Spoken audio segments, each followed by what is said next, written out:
As amazing as it is, it's going to be really amazing when it's done.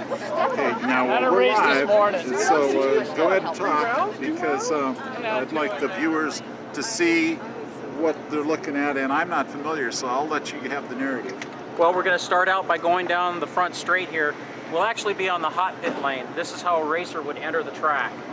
So rather than going right out into traffic that could easily be going 170 or 180 miles an hour, you go down this lane and build up speed, and you blend in at the end of this pit wall, just as though you were on a freeway on-ramp, per se. The difference being that the traffic you're going to blend with is going considerably faster.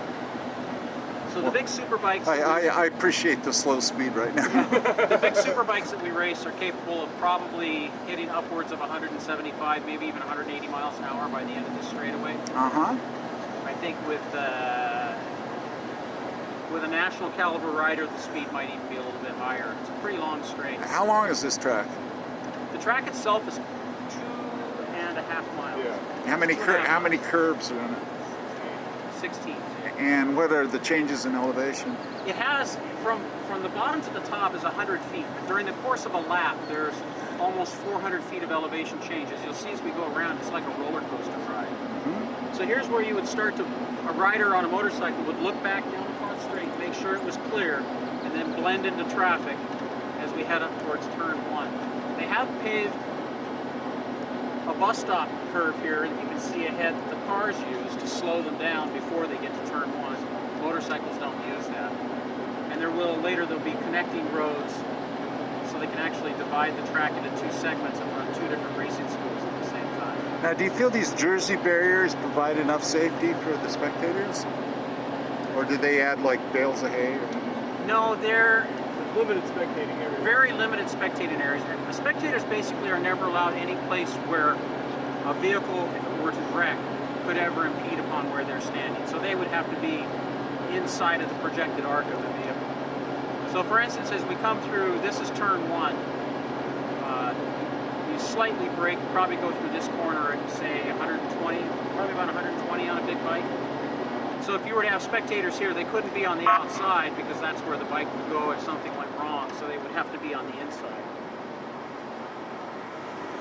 After you go through turn 1, we proceed towards turn 2. Down here, you're downshifting heavily so that you can get down into a lower gear to drive up the hill, and you can see how steep this is. As we go through turn 2, we climb really steep.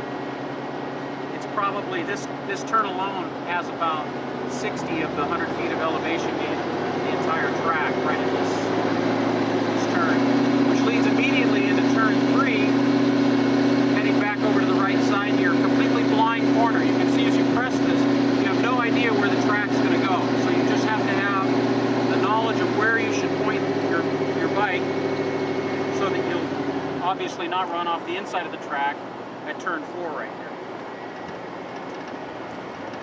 This next section of corners 4 and 5 and 5B all kind of connect. Even though they're individual corners, when you're going at speed, it's really like one really big long corner. You lean the bike over and it just stays leaned over for the entire turn.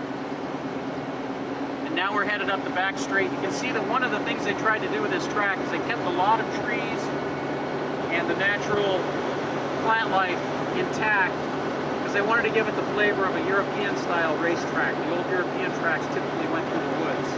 I see. So all of the trees have been moved out of any impact zones where you might possibly crash, but they've been left in areas where you would never crash, obviously for the scenery. And eventually there will be fences. These areas will be fenced off, and spectators will be allowed to view the races from inside these areas.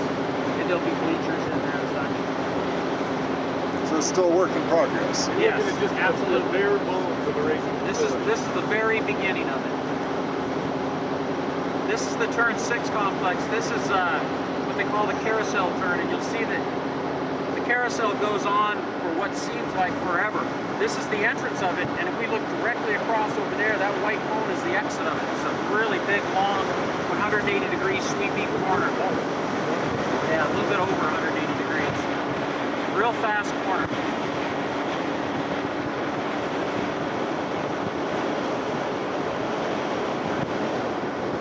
It's a really fun corner. It's relatively relatively flat, so you have to really gauge your speed carefully as you go through here, or the bike will start to slide. Now we come into another cresting blind corner of turn 7. As you can see, it just looks like you're going to launch off into the distance in the woods. So we'll see as we crest this that we drop down into a bowl here. Really love this section of the track. It's one of my favorites. Drops down pretty steep. And it's a little hard to tell when you're in a vehicle, but these corners down here have a little bit of banking to them, so you can go through them at a fairly good rate of speed. You can see that there's a lot of skid marks here where people have been braking for turn 8. You tip it in. It's a fairly slow corner, very technical.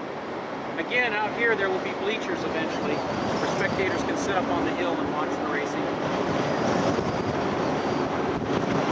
And 8B. And this is another section where, although there's individual corners, if you're going at speed, they all connect into one big, long, swooping corner. This uphill section is really fun. So we drop down into this little bowl.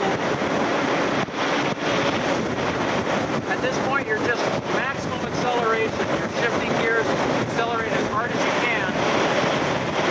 And you see that we're going to go up this very steep hill, and it's completely blind. You can't tell what's beyond the hill. So the key is you aim for that tree in the middle. That's how we know where to go. Because you'll see as we come across, that tree has you pointed in just the right spot for the next corner.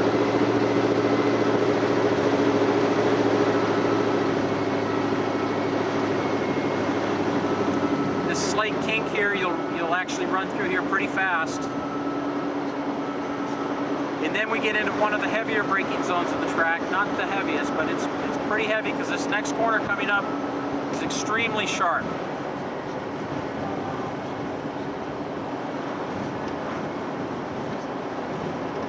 So you brake a lot. You can even see the skid marks on the pavement as you come into this left-hand turn here, which is very tight. We head back really hard. Oh, this is like 180 degrees. Yeah, this is first gear on a lot of motorcycles. And they'll be accelerating so hard out of this that they will wheelie all the way up here to the next turn, which is turn 12. And then you have to actually get back down into first or second gear to make this turn. It's another very sharp turn. One of the really great things about this track is how much runoff there is. You can see how far back the Armco barriers are. There's a lot of room if the driver was to make a mistake. They have a lot of room after they leave the track to recover without hitting anything, which is very unusual for any of the tracks in Washington. This is the only track that's like that. It's by far the safest track in Washington. And now we're coming up to the namesake corner complex of the track. How old are your youngest riders? We have riders as young as 12. The youngest have been in the club since I've been. Yeah. Well, that's good news. We had a rider taking on when I hit 73 years old. Now this is the ridge complex. You'll see that it looks like you're being dropped down an elevator shaft. This is the hardest braking on the track. And then you flip the bike over real hard to the left here, and you can see we drop almost straight down the hill. It's an absolutely breathtaking set of corners, and will become legendary in the country. This track is completely finished. People just love this section. And you flip it back over to the right, and immediately throw it back over to the left for this nice bank corner that is the last, turn 16, the last corner on the track. Actually, this is turn 50. Take that back. Last corner being the kink going out on the front straight. And that's a lap of the ridge. Absolutely my favorite track on the planet. Well, we must be doing 30 miles an hour here, and it's pretty exciting just filming this at this speed, so I can't imagine what it'd be like over 100 miles an hour. Oh, it's so much fun. It is the best roller coaster ride you could ever go on. Absolutely a blast. So eventually, yeah, there'll be a bridge over the straightaway here, up at the top, on that section where people can view the races. There'll be grandstands, food vendors. There's also going to be a drag strip out in the center so that a drag race can run at the same time as a road race, and the two events won't interfere with each other. All of the other tracks in Washington State, you can only run one or the other because the drag strip is part of the road race course. So they usually, the front straight would be the drag strip, so you couldn't run both races at the same time. Make another lap? If you guys got We time, can just go sit somewhere up there and let you take some shots just sitting. Sure. Sure. Yeah. Okay. Yeah, if you go to Pacific